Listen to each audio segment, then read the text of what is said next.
What's up, everybody? This is going to be an analysis of the commentary for Zetts that actually happened in the set of me versus Lucky from Hold That L.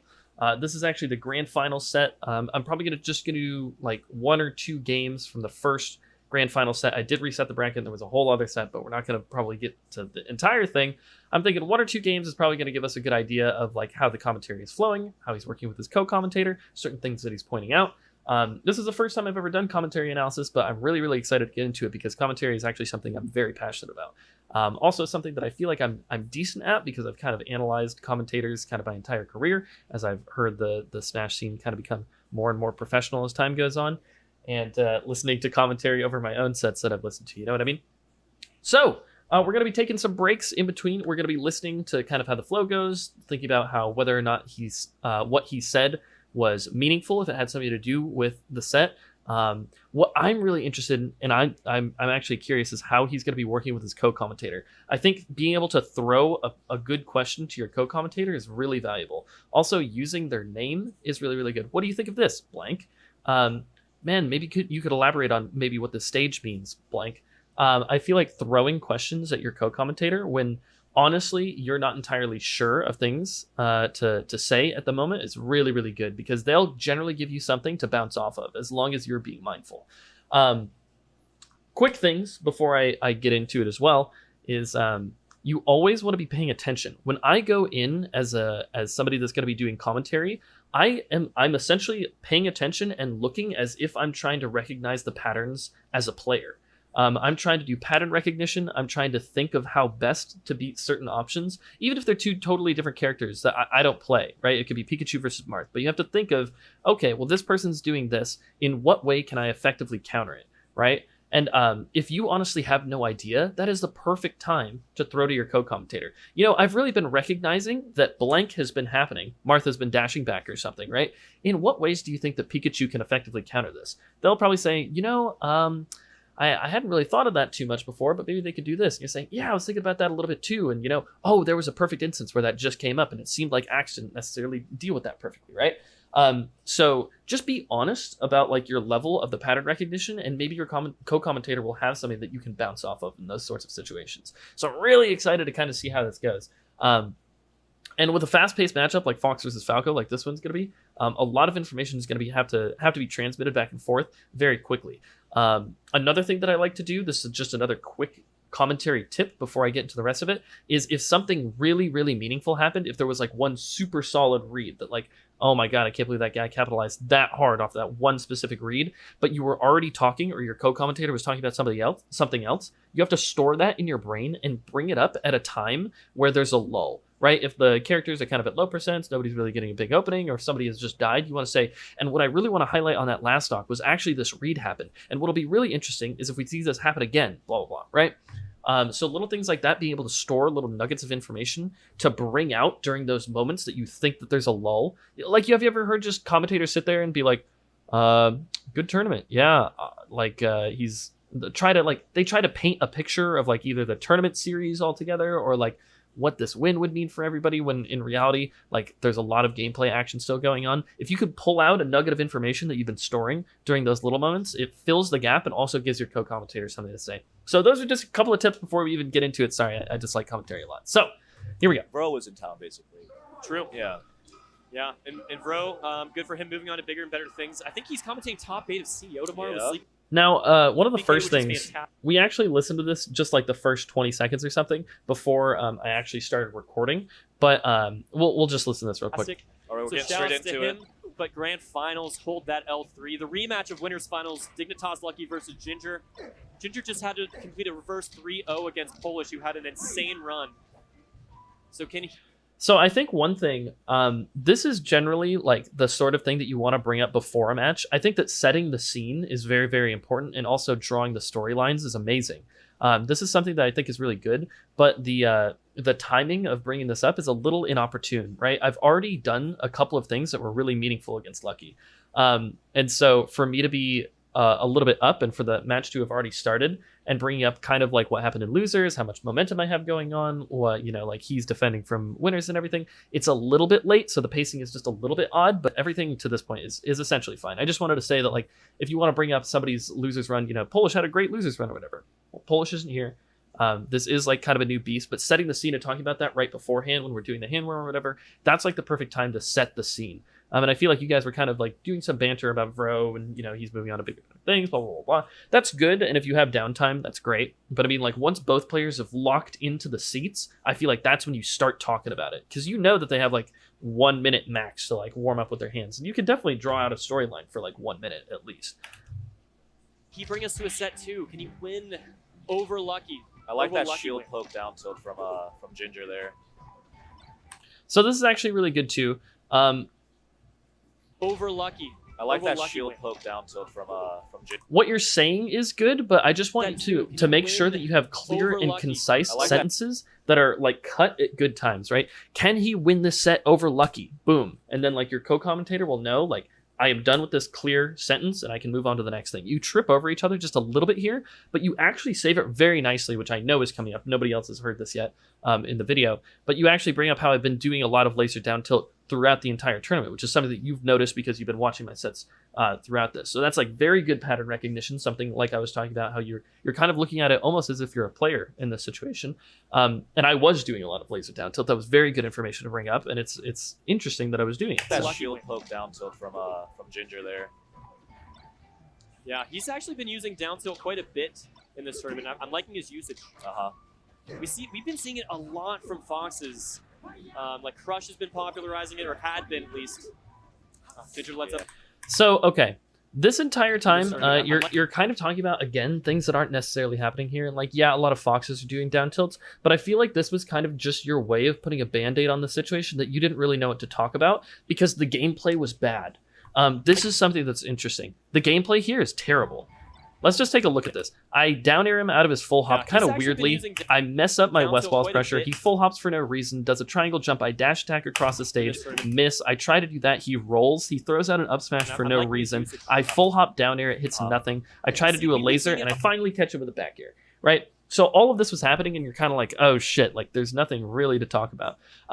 What I actually like doing, and I think something that the audience really appreciates, is if you can actually bring this sort of stuff out. Be like, okay, well, we're seeing a bit of a scramble situation being set up because both of them are messing up their tech skill a little bit. You can see Lucky actually trying to prioritize his full hops a little bit more, trying to get out of the scramble and solidify something. Boom. That's like a sentence. You go off. You see that people are kind of in a scramble. They're messing up their tech skill. A little bit unclean tech skill. We're not used to seeing that from blank. You know, that's like a classic thing that everybody said about Armada like literally a million times. Or like, oh, Ginger had a really good opportunity there with the shield pressure down tilt sequence, quite but a actually bit just messed that in up this with tournament. the I'm liking double his- shines. And we see that that kind of threw it into a scramble.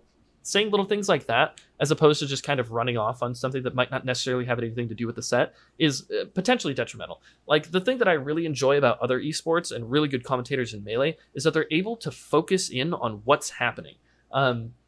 If you watch Counter-Strike, I feel like their commentators are like a step above everybody else's. And like, you know, they are talking about what's in the moment. You know, they're talking about like, oh man, this kill happened here, and like, let's go to this piece of action. Like, oh, that person whiffed right there. We're not generally used to seeing them mess up that situation. Blah blah blah blah blah. They don't really like talk about how like, oh yeah, this team is generally known for this other thing. Blah blah blah blah blah. And I don't think that you did a terrible job here. But my goal is to be critical in this situation. Maybe give you a couple things and just stay a little bit more mindful. Again, like I was talking about on the set. So Usage. We've been seeing it a lot from Foxes. Like Crush has been popularizing it, or had been at least. see, and the problem, I'm just going to harp on this one little last time. The problem with running off onto things like that is like, this might have been about valuable piece of information, but the scramble's over. There's an edge guard situation set up. I was edge guarding with lasers. I end up doing a ginger nair. That would be something really interesting to bring up. I mess up the edge guard because I grabbed the ledge at the wrong time. Ledge a little early there, but still at 0%. Still- Wow. That's What a clean stock from Ginger, yeah. Very clean. So one thing that I don't like that your co-commentator did here is Percent. Wow. little things like this. Oh. When you're like, oh wow, you're not necessarily adding anything like to the commentary, and you also don't know when you say little things like that if he wants to break off into his own thing or if you should start talking. So this is like, he's not saying like a solidified sentence, and he's not saying anything like meaningful that happened. He's like, oh, wow. And you might say, that was really nuts or something. Or he might be saying that because he wants you to go off into another thing. So this ends up happening. What a clean stock. Right? A little bit messy. So just making sure that you're clear, cut, and concise is really important. And recognizing situations where your co-commentator might want to talk again is like difficult, but and the better and better commentators you work with, the like less and less this is going to happen, but obviously it still happens all the time. And a lot of times like genuine emotion and excitement will cause those sorts of like, oh my god, what's going to happen? And then like who knows who's going to talk next, right? But like this was kind of like almost an insincere like, oh wow. Yeah, I guess like, you know. So just one more time we'll run through this. But still at 0%. Still, wow. That's What a clean stock from Ginger, yeah. Very clean. 0 to death. Still has yet to take a single percent in grands. Just as I say it, though. So something, instead of saying like, oh, he's taken 0%, be like, wow, Ginger's doing a very good job of like controlling that last stock. We saw that it wasn't like a clean 0 to death, but he still maintained control the entire time. Now you'll bring it, like, you're bringing so many things up, right? You're bringing up the amount of control I have. I'm most likely, that paints a picture to the viewer that I might not be punishing perfectly, I might not be executing perfectly, but I'm still maintaining control. I'm winning enough neutral interactions to where it doesn't even necessarily matter that I'm not punishing that well. And Lucky hasn't been able to keep up in the amount of openings per kill, because he's not even getting any openings because of the way that I'm playing. And you can start to look for how I'm controlling the situations, bringing up why I haven't been hit very often. Those things can be really interesting. Getting shined off stage. You don't have to take a ton of percent as Falco to lose your entire stock. So this is just a commentary trope. To lose your entire stock. So saying things like, I hate falling back on like classic commentator things to say. And I feel like it's like a goal of every commentator for some reason to bring up how Falco can just die at any percent.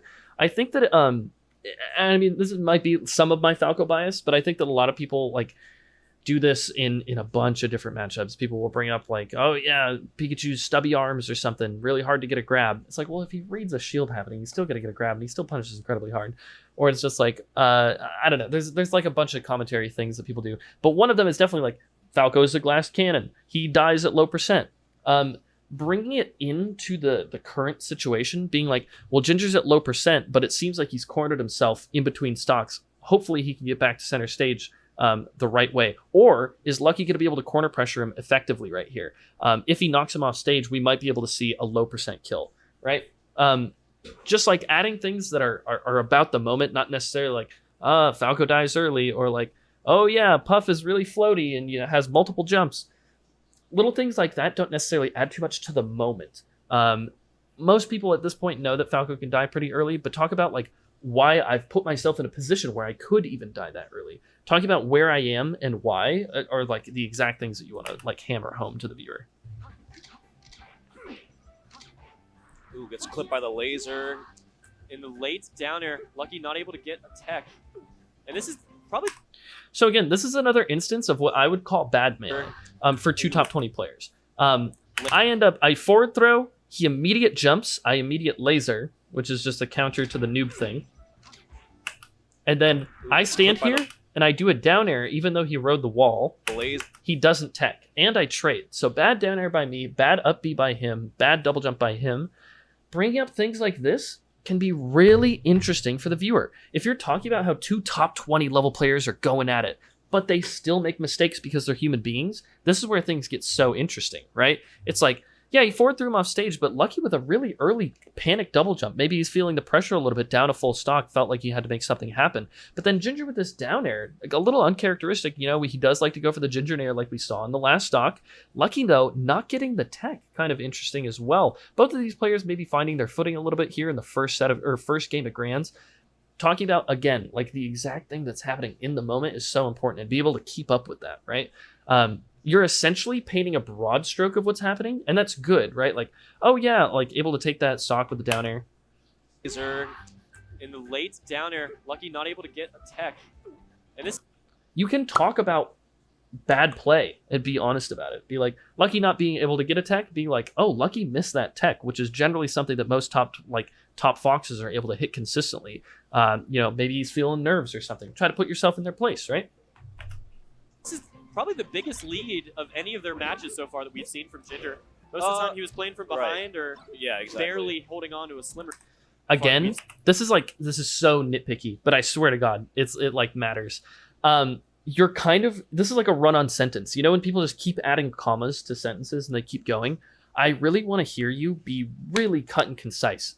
Imagine if you're like, now this is the biggest lead I think that we've seen between these two. Boom.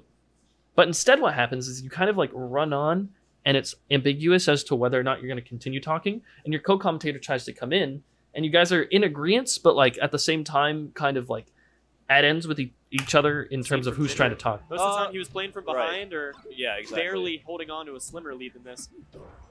Yeah, so just one more time, let's just listen to the sentence. And this is probably the biggest lead of any of their matches so far that we've seen from Ginger. Most of the time he was playing from behind or barely holding on to a slimmer lead than this. So the added benefit of making sure that things are cut and concise, not only is your co-commentator knowing when you're done talking, but also you allow room to pay attention to the match again. You can actually start talking about certain gameplay or something new that's happened, right? If you go on a run-on thing, 10 seconds have passed, and 10 seconds is a long time in Melee. Probably 3 significant things have happened, right? And your co-commentator still has to end up agreeing with you at the end of this, so then you guys have to do that whole agreeing thing before you even move on to what's important. So if you're like cut and concise, you say, oh, and look at this thing that just happened. Bam, right? You're on to the next thing. So making sure that you're cut, concise, making sure that everything is talking about the moment, all those things are amazing. Mix up from nice instant side B to snap to ledge. Ginger really likes doing that. Lucky trying to bring his way back. Ginger really likes doing that. Lucky. So this was really interesting because I felt like there was a lot of really cool things to bring up here. And this is just maybe from my like player perspective, and you didn't necessarily have to bring any of these things up. But like I hit a perfect ledge dash, but ended up still getting back aired by Lucky, throwing out a zoning aerial at the end of my invincibility range. And after that, he read my up B with a jump out shine. So he's feeling a little bit confident, gaining some more momentum, and you could talk about how he ended up doing that, right? Reading the up B. It seems like he's willing to go out there and risk something in order to get those edge guards because he's making the comeback. He's trying to bring his way back into this one. Only at a 1-stock differential. Holding center, getting the grab. And that up smash was a bit late, but Ginger didn't get the tech, so that beats mistech. Yeah, Lucky's still kind of calling out these wake-up shines by doing a little dash dance to get the grab. Solid. Now it's an even game. Feels bad if... So this is your co-commentator kind of doing the run-on sentencing that you were doing. Like he was talking about how Lucky's doing this dash dance outside of the range, like this up tilt actually, to punish the wake-up shines that I'm doing. Very good observation by him, legitimately. But like, cut it off, and then we could talk about either how that's very, very good, like you could add something onto that, or you can start talking about the end of the Lucky's stock. Still kind of calling out these wake-up shines by doing a little dash dance to get the grab. Solid. Now it's an even game. Feels bad if you're Ginger. See, but there was an edge guard that we didn't get to talk about, right? I just feel like you miss out on so much information if you're like, yeah, it's really interesting how he's dash dancing outside of the range of the wake-up shine to, get the grab, because the grab is larger than the shine hitbox. And, and that's going to be the stock. So, yeah, he's doing a very good job, and the lead is gone. We could have talked about why the lead is gone. Right? He's getting the openings off of the tech chases, but like, what's happening? I'm off stage now. Well, how am I going to get the edge guard? Randall getting involved a little bit, but I go for an up B angle, but he seems to read it with that roll. Man, Lucky's starting to clean up the stocks a little bit more efficiently. Boom. Right? And that's not your fault. That's your co-commentator's fault, but that's okay. Get a great lead just a moment ago. We were just pointing that out, and all of a sudden it's completely evened up. That's what you expect in this matchup. Again, kind of painting a broad stroke of what's going on, which is okay. It's not the worst thing in the world. Great lead just a moment ago. But another really interesting thing happened that you could have brought up. I go for another shine grab when I'm at low percent, and so is he. I actually recognize that Lucky's very, very bad against grabs. This is one of the ways that I opened him up very early on in the first game, or the first stock of this set. I'm pretty sure. Being able to get openings off of grabs as Falco is huge. He also didn't respond to my forward throw off the stage correctly. So, like, you can bring that up. Oh, God, dear God, do I hope you bring this up, because it's so important. And, like, noticing the meaningful openings, essentially every single time that you ever see Falco get a shine, or Fox getting a grab or up smash, there's a reason for it. There's like a read that they got, or there's a meaningful opening that has happened, and you need to like figure out why it happened. You need to be looking with your eyes and be like, oh, he got that grab into the shine. You had a great lead. Right? Like, oh, that normally doesn't work on Foxes because they're able to SDI. You know, if you SDI up and away, then you're actually able to get out of that up throw shine, but Lucky not doing that. Now, this is a perfect instance of, again, bringing up the bad melee, but talking about my good recognition and also letting the audience know that there's actually something that you can do about this. You're being informative, you're being critical of Lucky, and you're praising me. Not necessarily do you have to praise me and critique Lucky. I would imagine there's a million things that you could critique me for and praise Lucky for, right? Like I did that early up B off stage, and he did the jump out shine, right? Like that's amazing. So just little things like that are so good. If you can catch on to little patterns like this, or like how top players like to get their openings, woo, it can Just be a really moment good. ago, we were just pointing that out, and all of a sudden it's completely evened up. That's what you expect in this matchup. Yep. That's a spacey ditto. Yep. So hard to be consistent in a match like this. Again, this is like a commentator thing. Oh, this is a really volatile matchup, right? That's kind of what we're saying, right? It's like, this is a really volatile matchup. You see the stocks being taken left and right. It's an interesting thing to bring up, but I care so much more about the why. How are these stocks being traded so quickly? What is it that Lucky and Ginger are doing to take these stocks back and forth? You know, Ginger's really taking advantage of some good edge guards, clipping his double jumps, and Lucky is actually starting to push him to the corner a bit more often and being able to close out edge guards of his own. So we see these stocks being traded back and forth. Neither one of them being able to find a solid lead. Something like that is perfect to say because you're bringing us into the current situation. Yeah, the matchup's very volatile, and that's interesting, and Falco can die at early percent, so that's kind of what you expect to see. But what does the audience get out of that? Despite that, the 1 and 2 seeds are here in grand finals over everybody else. Yeah, I think Ginger is expecting Lucky to stay on platform, which is why he's opting to use these falling up airs, like short hop up airs on under platform. Oh, man. Ooh, Lucky yeah, went Lucky all really in. went out for that. Again, your co-commentator going on a run on sentence. Up airs. He's right, though. He's making really good observations. I did expect Ginger's Lucky to go on these side platforms a lot.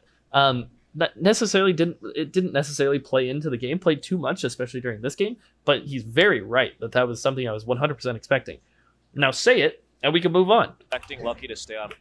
But here, I have to go back 1 even and 2 further. seeds are here in grand finals over everybody else. Yeah, I think Ginger is expecting Lucky to stay on platform, which is why he's opting to use these falling up airs, like short hop up airs on under platform. Oh, man. Ooh. Lucky. He talked about that for 8 seconds. You just have to be careful. You want to have like bite-sized pieces of information that get the job done, so you can talk about like, oh my god, and we see Ginger off stage, but he does a jump back really far. I don't know if Lucky's going to be able to get there in time. Boom, he misses the edge guard. Lucky in a knockdown. What's going to happen? He Yeah, went Lucky all really in. went out for that.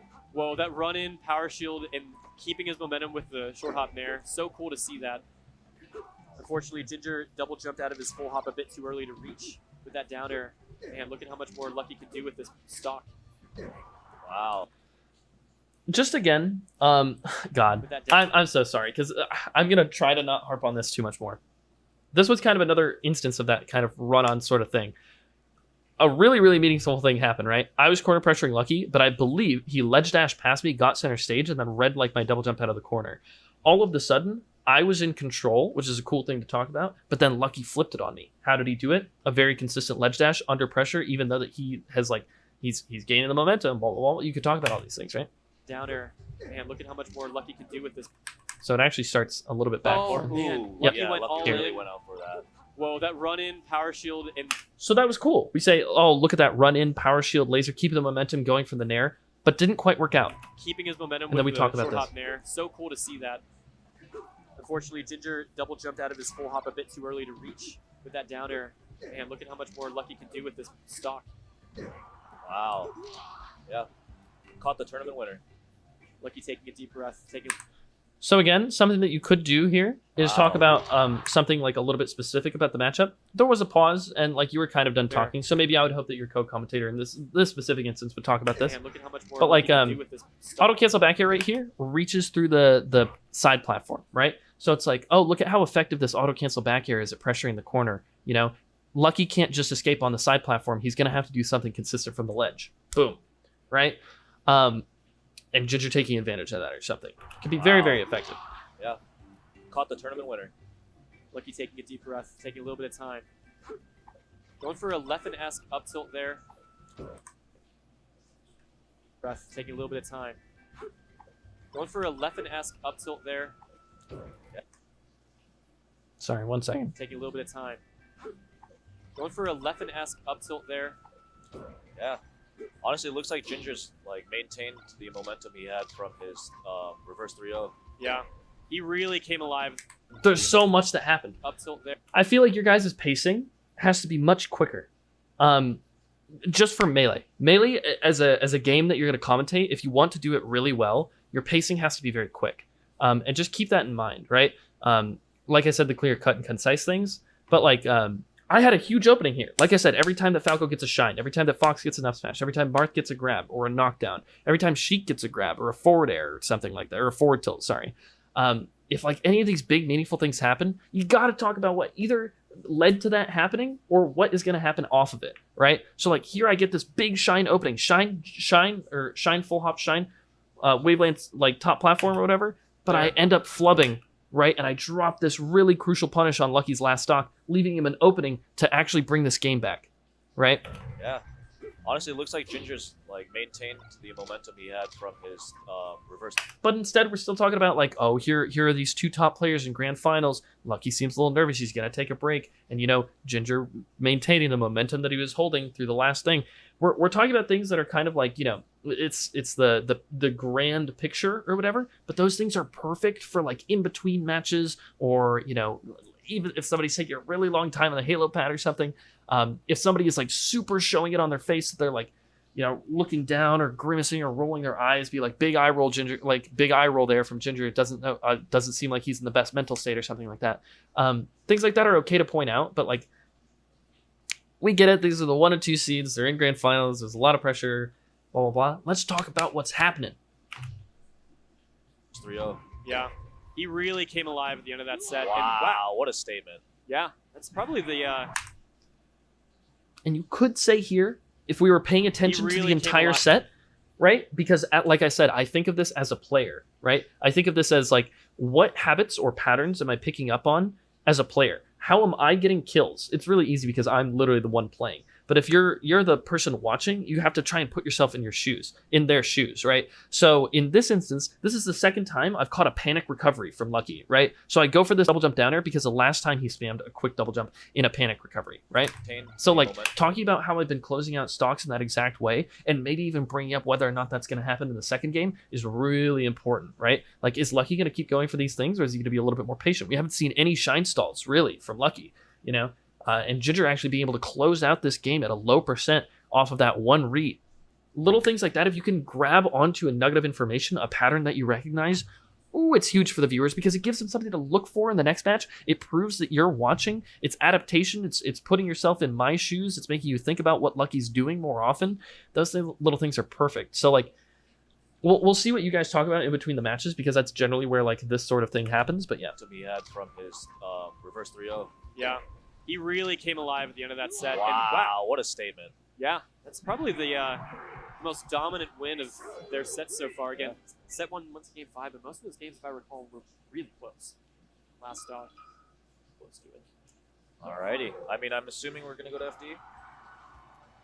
Isn't that where he took him? No, I Dreamland. think he started with Dreamland. so nothing really necessarily talked about, right? And I'm probably going to cut it off of this first game just because I feel like I've said a lot of things. And I kind of get the pacing of you guys back and forth. And maybe I can do another game for you at some point in the future. But like, this is a perfect time in between the matches is where you get to like bring out the little nuggets of information, things to look for in the next game. Now, you could say talking about the stages is really good too. But it has to be a little bit more of a productive discussion than that. Be like, okay, last set, and you actually recalled correctly that like he took me to FD the last set that we played in winners finals, and then ended up taking me here, right? So like talking about the stages, you guys were totally correct on it. But again, your pacing for Melee has to be very quick. Look, we're already into it. And then Ginger won on Dreamland, then we went to FD for game 5. So I think that if Ginger wins again, we'll see FD. But I guess we will in fact see what happens. Yeah, see, he wave dash in right after his. So we've like the problem is, and this is like the last thing that I'm gonna say, and maybe I'll even open up the chat and we can maybe even just have a little bit of a conversation about this, is like We're 10 seconds into the match. 10 seconds is a really long time in Melee. It really, really is. When I talk about your pacing having to be quick, when you're commentating Melee, I really mean it. So like 10 seconds have gone by, you're still talking about like whether or not Dreamland was the stage that was going to get picked or not. And we're here. We got to talk about what's happening. Both of us have already hit each other with meaningful things. So like you're losing out on time, kind of like either having run on sentences or maybe not adding something productive to the discussion. So making sure that you're in the moment, adding something productive is really important to the viewer, and you're always trying to commentate to the viewer, right? So that's what I've got. Hopefully this was something of substance for you. If you want, we can just talk about it a little bit. I'll continue the recording, and we'll see if we want to add a little bit of our conversation to this. But yeah, otherwise I'll just cut this video and I'll probably upload it to YouTube here. But yeah. So Zetts, what did you think about the stuff that I was saying? I think I was a little harsh. I was trying to be really critical, just because I feel like Melee commentary is so fucking hard, dude. So hard. Both of you guys noticed such good things, but like you would harp on them for a little bit too long. I love all of this info. I don't think that you're being harsh. This is how I can improve. That's great. That's really, really good to hear. And like this matchup in particular is such a difficult one.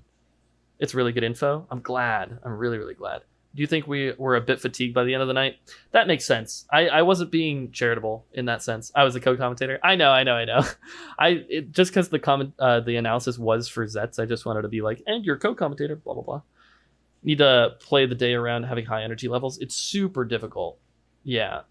Had a really long ass Michael set. Oh, shit. Yeah. God, dude. Oh, that's super unfortunate. Yeah, I didn't really think about that.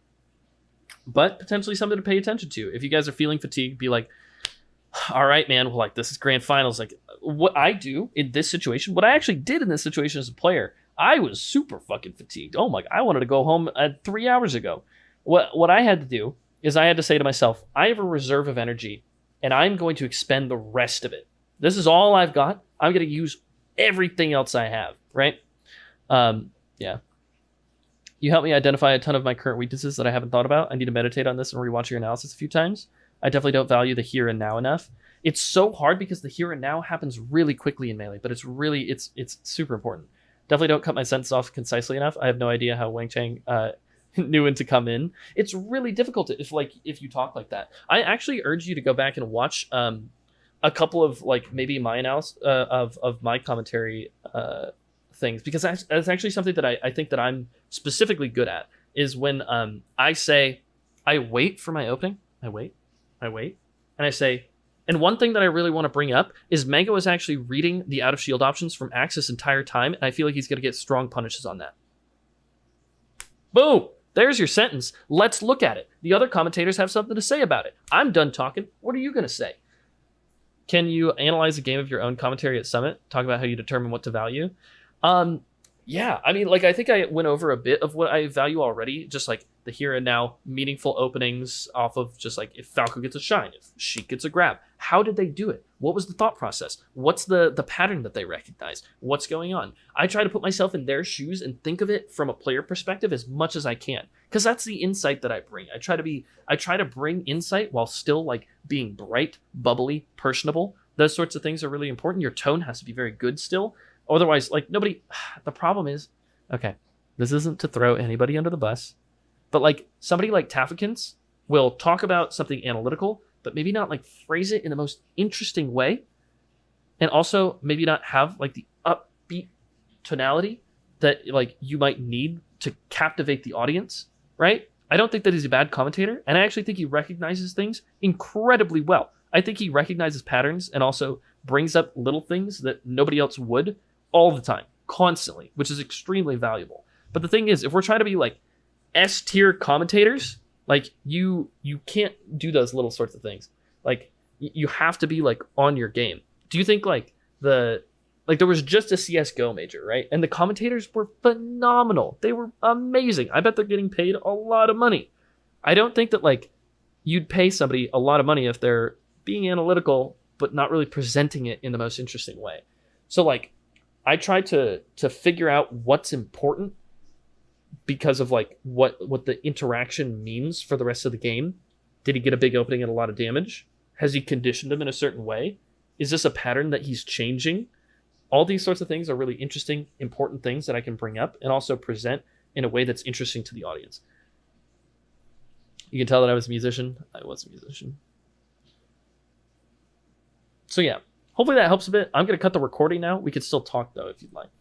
But yeah, thanks for watching. All right. Rip Tafo. I honestly don't think that was that big of a dig at Tafo. I think that Tafo knows that that's potentially one of the things that he needs to work on as a commentator. What do you think about color commentators? I think working with a color you can't, it's really hard. If you have 2 color commentators,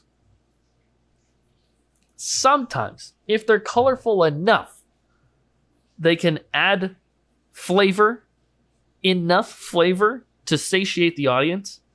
But like, what it should really be is like a lot of color and a lot of analysis and the blend of the two. I think that's amazing when it happens. I think Tasty Steve is probably the best color commentator in esports right now. Tasty Steve is amazing. Yeah, Tasty Steve is really good. I'm gonna turn the music down just a little bit. Turn some music back on.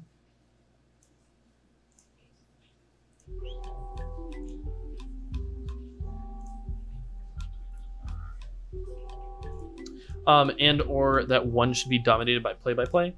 I don't think that commentators necessarily have to have a role. The thing is, I do think that it should be balanced at the end of the day. If you have somebody that's only color commentary doesn't bring any analysis on the here and now, then like having somebody that's very analytical is really good to balance it out. But I think like what's the best is having somebody that's able to present the important information colorfully and have the other person be able to bounce off of that in another analytical and colorful way. Takes a lot of good game knowledge to be good at color commentary. Yeah, I hear you. Charisma is huge. Yep, 100%. Definitely. A broken man writing words of wisdom inside these notes. Shattered and lost, chattering soft, blabbering off, grabbing the cross, telling Jesus nothing matters at all. The black balloon floats, the black balloon flies, the black balloon pops, the black hey Ginger, I'm a huge fan. You're a badass player and one of the nicest people that I've ever met. When I met you at Gommel in line for some food, you were the highlights of my event. You're a cool player and I wish you the best at tournaments. Thank you so much, man. Ginger's cool. Thank you. Were you the did I end up signing your poster?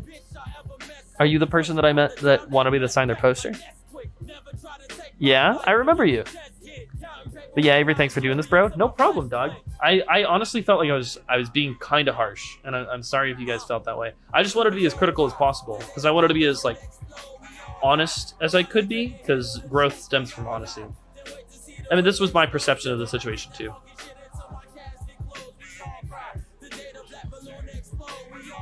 And I think that melee commentary in general, have a great night, Ginger. Thank you so much. I think that melee commentators right now are like B tier at best. I think that like even the best commentators could be so much better than they are. Oh, it makes me sad. Let's just CSGO. What just happened? It was the Cologne 2019 final.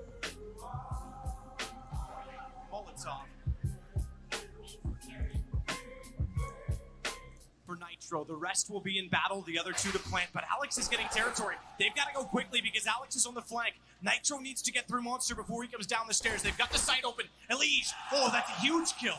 Because now Zywoo's on the flank already as well. The fact that Elige went down so quickly, bomb barely gets planted. They've got to clear RPK, who finds Stewie. Want to start? Do you guys see? Oh my god, they're so fucking good.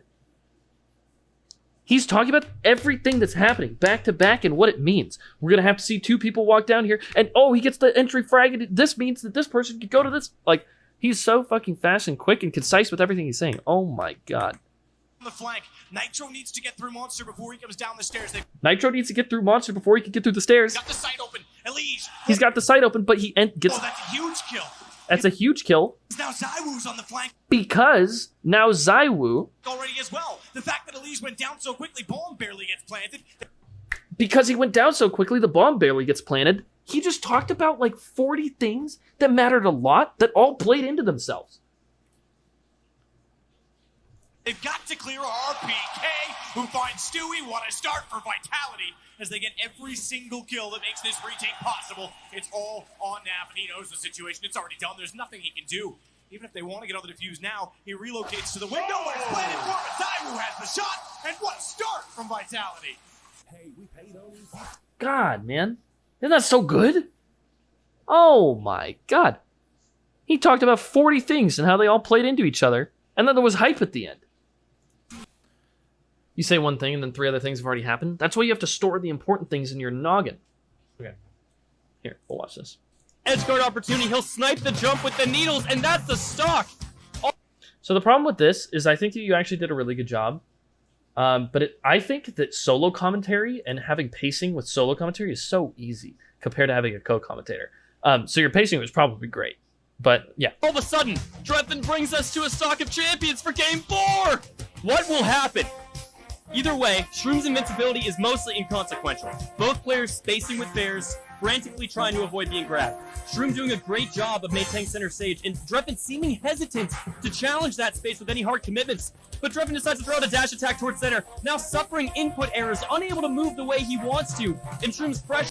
Okay, my biggest gripe with this so far is sometimes using certain vocabulary can come off as disingenuous to the viewer. For example... But errors, unable to attack towards center, now suffering input errors, unable to move the way he wants to. Now suffering input errors. A lot of times people want you to be humanizing these people. It's just like, this guy, he messed up in forward smash instead of dash attack. Like, that's a big problem. Like, yeah, but it's not a big deal. And Shroom's pressuring, but backs off a little bit. Neither player has had a significant read, but Dreffen's damage is slowly adding up, and now he's off stage. Shroom might take it. Another bear, a weak one.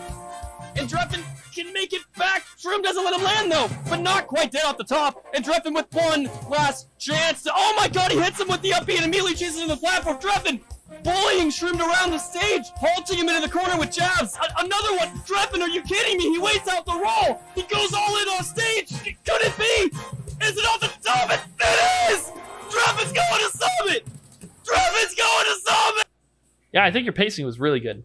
I think there were a couple times where it almost seemed like a run-on sentence, like you weren't breathing. But you don't have a co-commentator to be like, hey man, I wanted to say some stuff too. So like it doesn't necessarily really matter. So I think it was good. I think it was good. You brought up a lot of really, really meaningful things. I think that was awesome. And it got me hype. Your tonality was fantastic. I legitimately almost got goosebumps there. He hits him with the up B and immediately chases him to the When it turned right here, I'm like, oh god. Dreffen bullying Shroom around the stage, halting him into the corner with jabs. Another one. Dreffen, are you kidding me? He waits out the roll. He goes all in on stage. Could it be? Is it off the top? It is! Dreffen! It's good stuff. But it is so much easier to do this when you're feeding off of your own energy and when you don't have a co-commentator that also wants to talk. Whew. Of the round. They're wounded at this point. I just want to listen to a little bit more of this because it's so interesting to me. Ooh, again, the timing. Luckily, MBK there. And not only that, he's there on a pistol now, upgraded to an AK. And watch out, because even though there's a smoke down, they're trying to possess Catwalk.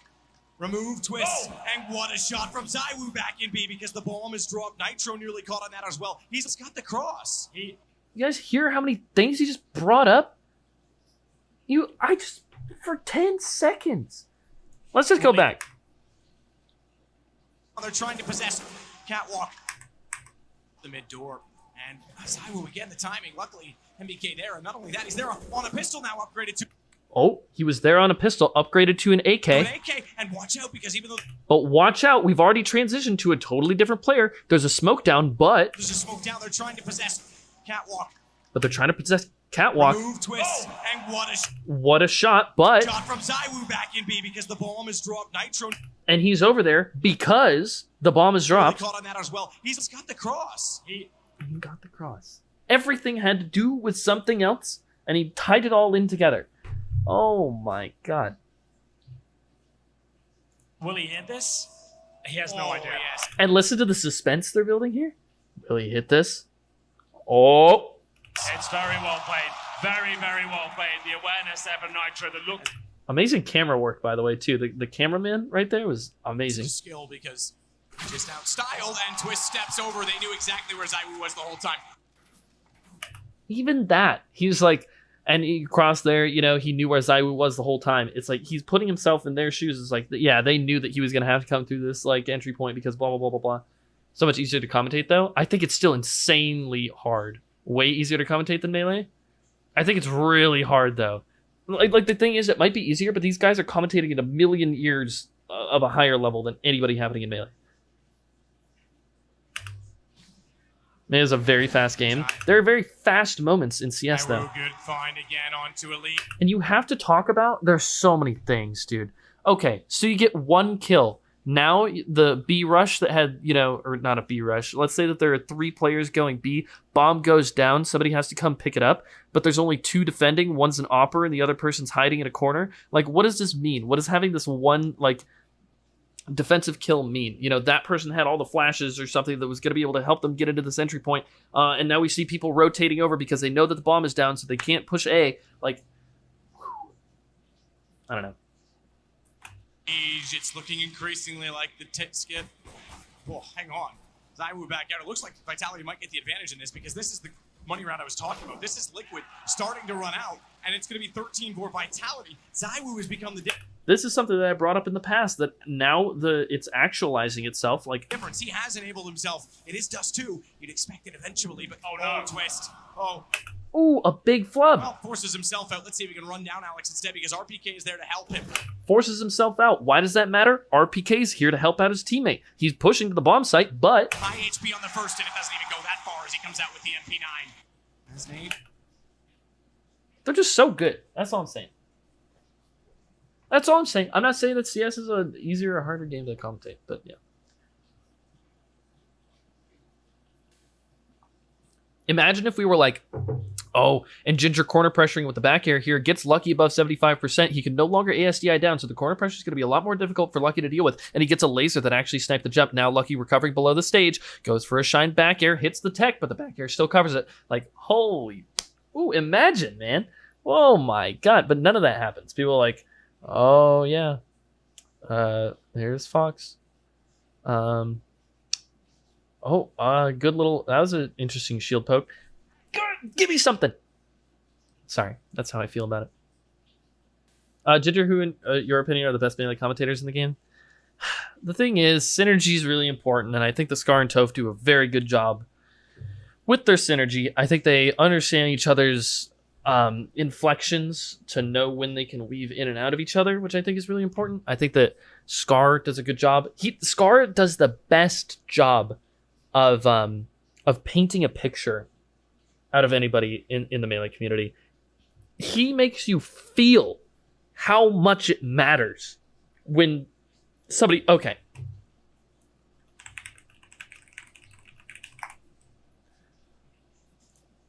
Us, all the Falcon mains at home, we need you. Oh! Toph is up for a forward smash. Oh, Build-A-Bear. Say, okay, what's he got here? Johnny has got it! He's gotta grab the ledge. He's gotta grab the ledge. Oh my god, he just did it! He just Mr. did J it! is a legend! Mr. J, are you out of your mind? This is evil! Do you know where you are? This is not the locals! I'm stunned. This is Evo. He just made me realize Johnny's a madman. Why would he? This is Evo. This isn't just a local. Oh my god, he just did it! And he just Mr. did J it! is a legend! Mr. J, are you out of your mind? This is evil! Do you know where you are? This is not the locals! Whoa. Right? He makes me feel like, holy cow, this set matters a lot. Now imagine watching this with a muted commentary. Imagine even watching it like this. Watch, I'll commentate it in a boring way.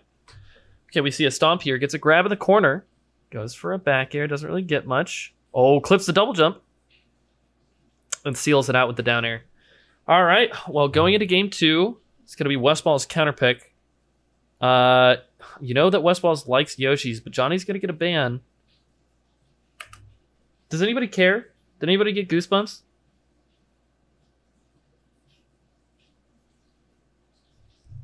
Now, one more time.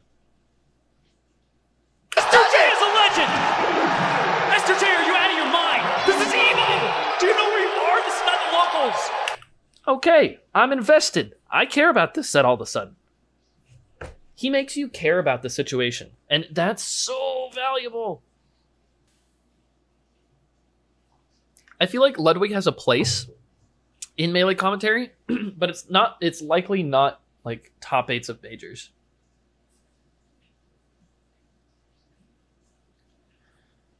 But he is very entertaining, an insanely entertaining human being, and knows how to present himself and speak, which is fantastic. I would never want him to commentate top 8 of a national, though. I just wouldn't.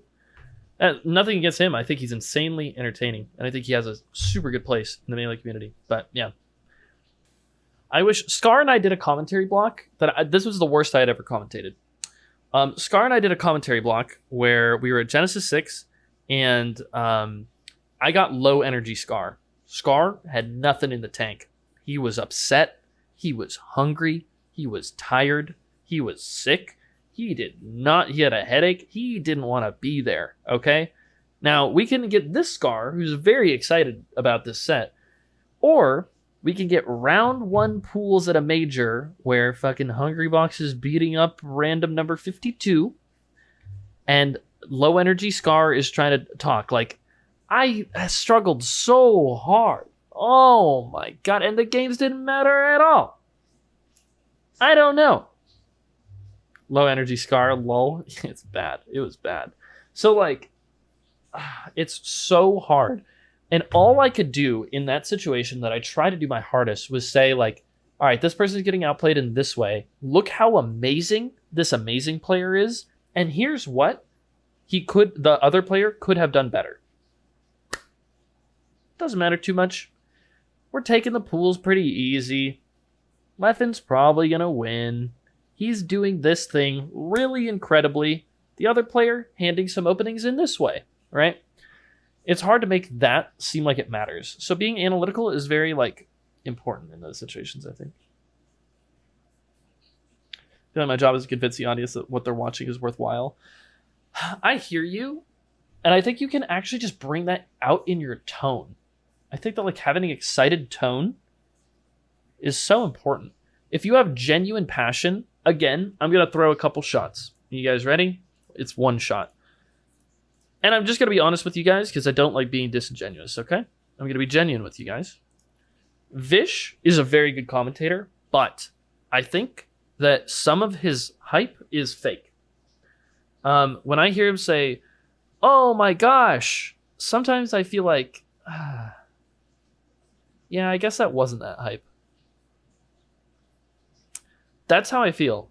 Or when he says, when he says like that, like, yeah, I guess what happened really wasn't that great.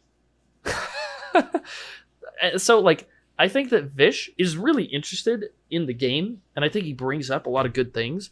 His tone is what suffers the worst, though. I think his pacing is actually better than almost everybody else's, actually. It's very good. Because I think he's commentated a lot of big events, and he knows how to not step on people's toes, and I think he knows how fast Melee needs to be commentated. But his tone makes me feel like I shouldn't care. I don't actually think he's that excited sometimes.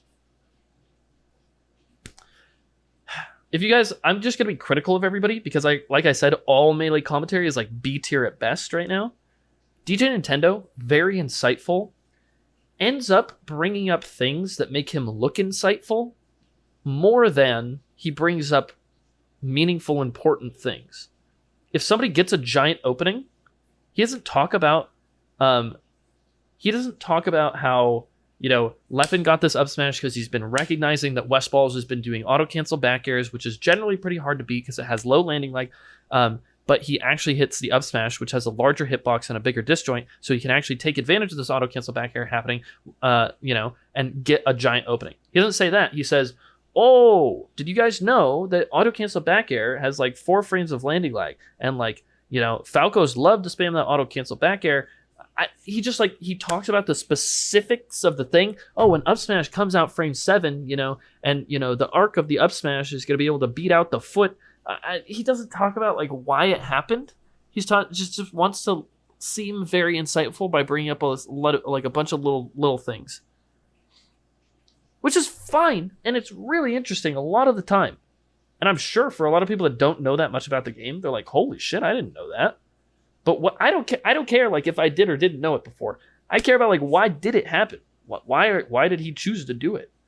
Was that something that he recognized? What does this mean? Is Westball's going to stop doing this? I don't know. So, yeah. Top side. Before the game, we already mentioned how Broxa will commonly fall behind early game to help facilitate his team getting ahead, but in this game, his team's not really getting ahead just yet. He's just falling behind. He'll step out and try to find the gank onto Lick. Did you hear that transition? This has already been amazing. This has been very good. He's talking about how the jungler is up here to help Broxa, I think the jungler's up here to help Broxa. I can't fucking remember Whippo, because he generally falls behind early in lane, which we already talked about. They set the scenes for something that's happening. They're talking about the actualization. They're talking about the fix that they're going to do to help work around this. They're talking about like the punish that's happening, and then boom, straight into the thing. So like, just listen to the tone, the switch once Broxa comes out of the bush. Not really getting ahead just yet. He's just falling behind. He'll step out and try to find the gank onto Licorice here, who does not have that flash, as you already. He'll step out of the bush, try to hit Licorice here, who does not have a flash. He's already talking about really interesting, important things. Licorice will try to just lead them back the other way, but it won't do much. And Fnatic get on the board. So cost.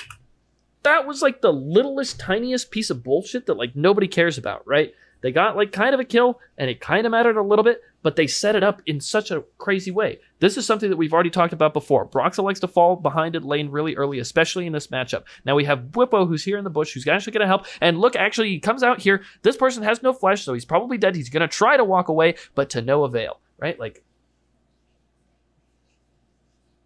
boom. All of a sudden, I care. I think that was poor commentary. I think it was really good. He brought up everything he needed to. I think that it was a really poor situation. Imagine if I just walked up and I laser forward smashed somebody. You want to talk about it?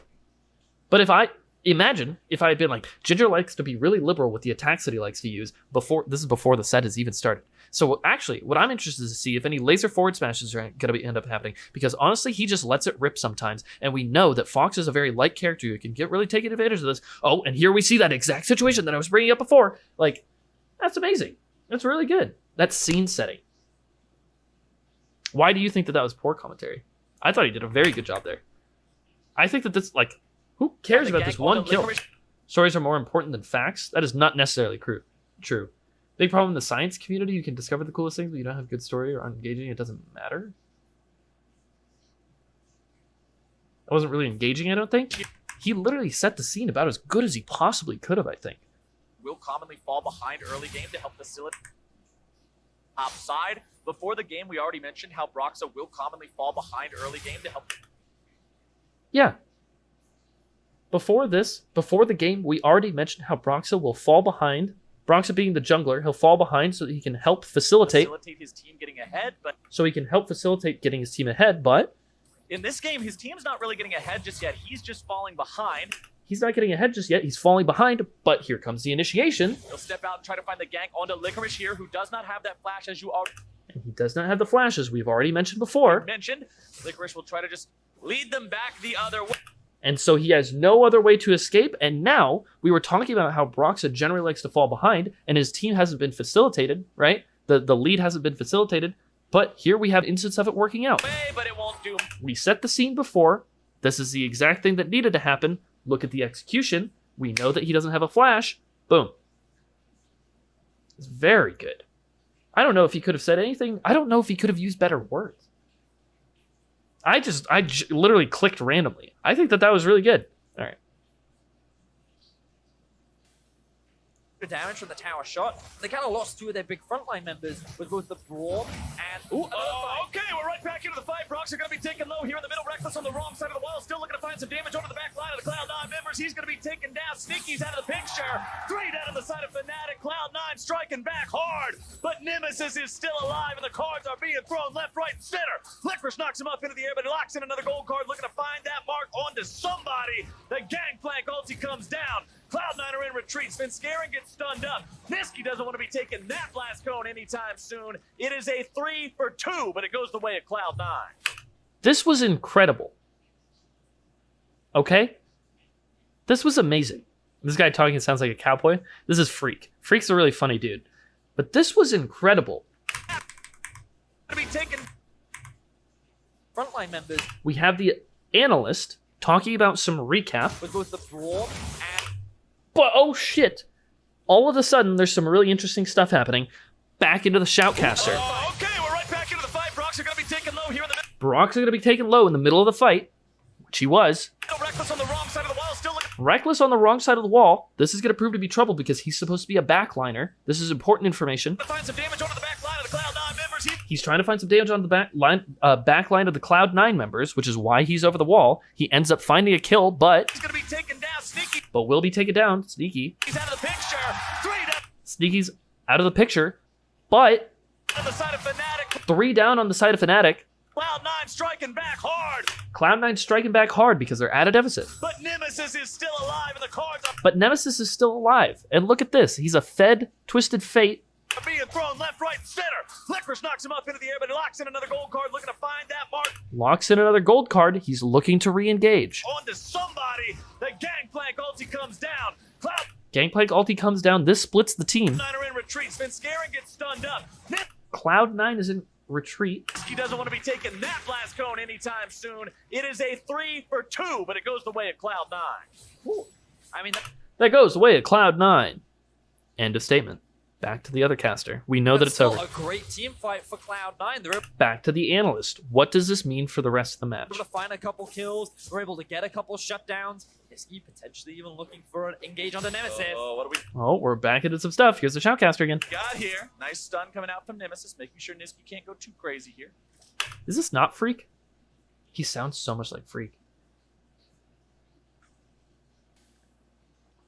That was amazing commentary. No way a Melee commentator could ever do anything like that right now. I assume these guys paid a lot more than Melee commentators. Oh, a billion times more. You should have analyzed your commentary. I might at one point. Thanks for all this, man. You gave me a ton of great things to think about. I'm glad. Don't care. I said, dude, why do you think people commentate? I don't know. When I commentate, I do it because I think I have insight to bring. I think I could make it cooler. I think I could make it more interesting for people to listen to. I think Melee commentary is much more relaxed than other esports. It doesn't have to be. We have big enough events that it should be a little bit more not relaxed. I don't know what word. Engaging? I don't know. Yeah, I can't tell why people do it. But when I jump on the mic, it's because I want to. I think that I'm able to bring insight to the people at home.